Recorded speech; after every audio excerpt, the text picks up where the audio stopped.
هو الذی یریکم البرق خوفا وطمعا، وہی ہے جو تمہیں دکھاتا ہے بجلی ڈرانے کے لیے بھی اور امید کے لیے بھی، وَيُنشِئُ السَّحَابَ الثِّقَالَ، اور وہی ہے جو اٹھاتا ہے بھاری بادلوں کو جو کہ رواں دواں ہے بارش کے لیے۔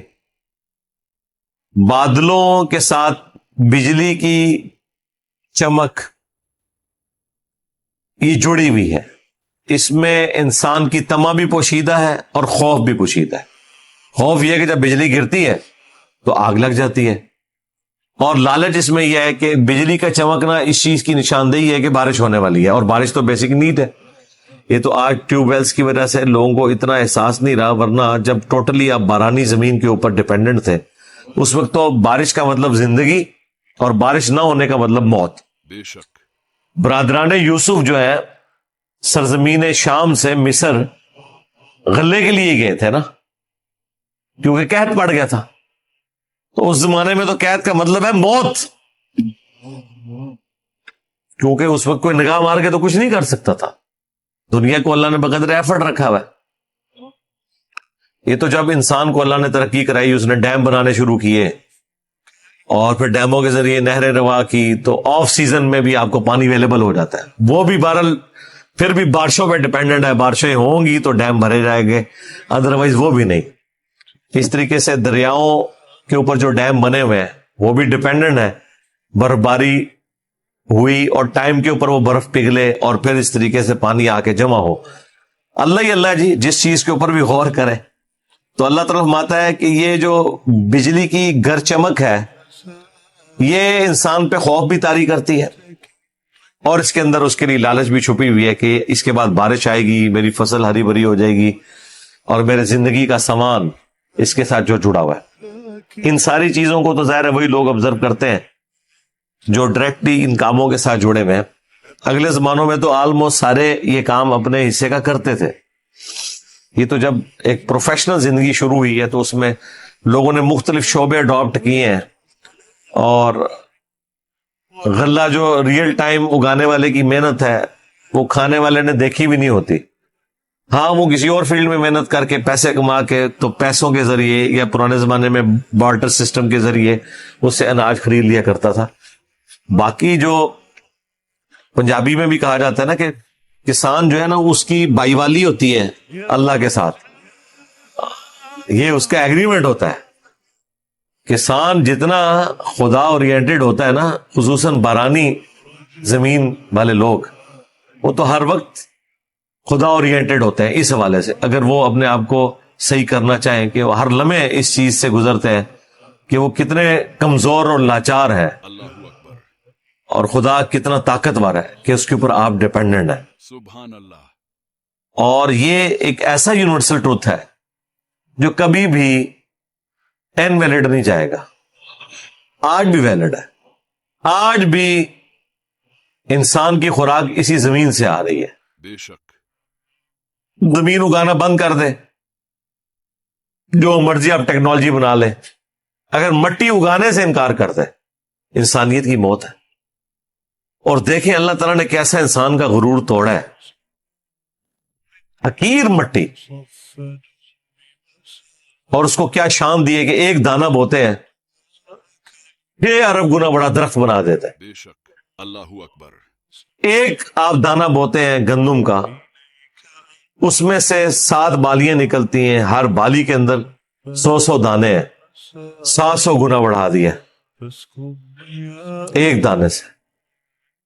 یہ اللہ تعالیٰ کی قدرت ہے، اور زندگی اس کے اوپر ڈیپینڈنٹ کر دی ہوئی ہے۔ تو آج بھی اگر زمین اگانا بند کرتے، کسی کے پاس سونا بھی ہو، اس سونے کے اندر کوئی بیج لگائے، سونا نہیں اگا سکتا اس کو، یہ حقیر مٹی اگاتی ہے۔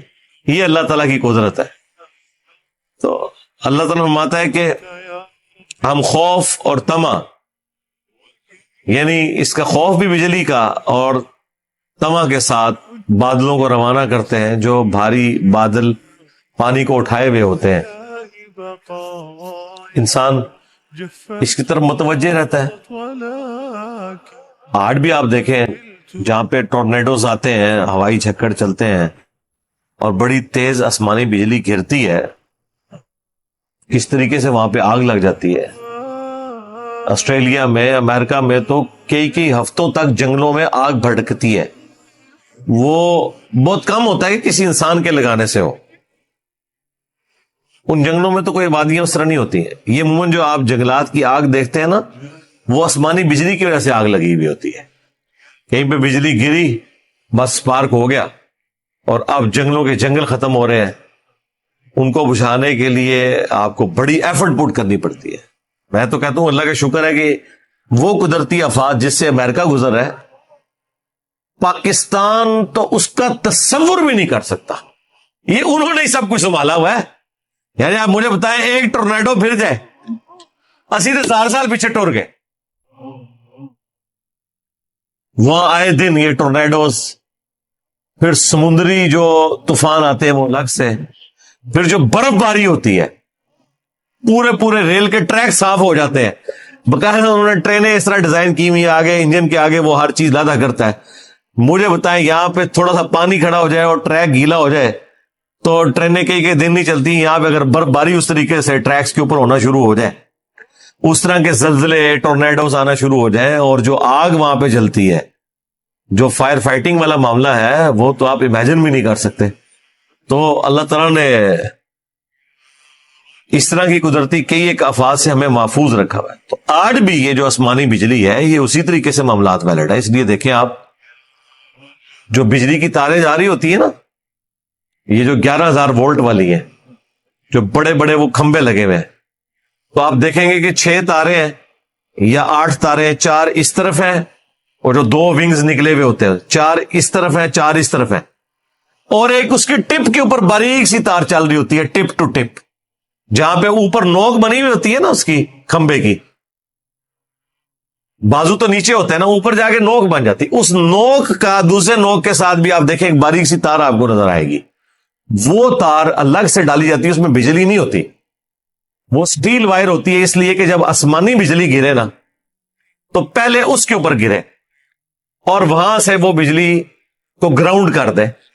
اگر وہ تار اوپر نہ ہو تو بجلی کی تاروں کے اوپر جب آسمانی بجلی گرے گی تو وہ تو تاریں ٹوٹ جائیں گی۔ وہ اتنی لمبی لمبی تاریں، ان کو دوبارہ ریپیئر کرنا آپ سوچ سکتے ہیں۔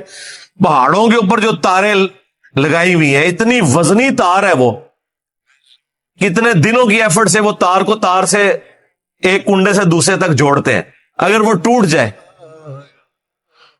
تو اس کو جوڑنے کے لیے اور دوبارہ اتنی وزنی تار کو اتنی بلندی پہ لے کے جانے کے لیے پہلے تو رول کھول کے ہوتا ہے، یہ کھلی ہوئی تار، اس کو پہلے رول پہ چڑھائیں گے اور کتنی ایفرٹ پٹ کریں گے۔ اسی انہوں نے سسٹم ڈیولپ کیا کہ آپ اوپر سے وہ تار چلائیں تاکہ آسمانی بجلی گرے۔ اس کا اللہ نے رول رکھا ہے۔ دیکھیں اللہ تعالیٰ نے یہ سارے جو سائنسی قوانین ہیں، خدائی قوانین، ان کو اتنا محکم بنایا کہ یہ بدلتے نہیں ہیں۔ انسان نے جب دریافت کر لیا ویسے ہی ہونا ہے۔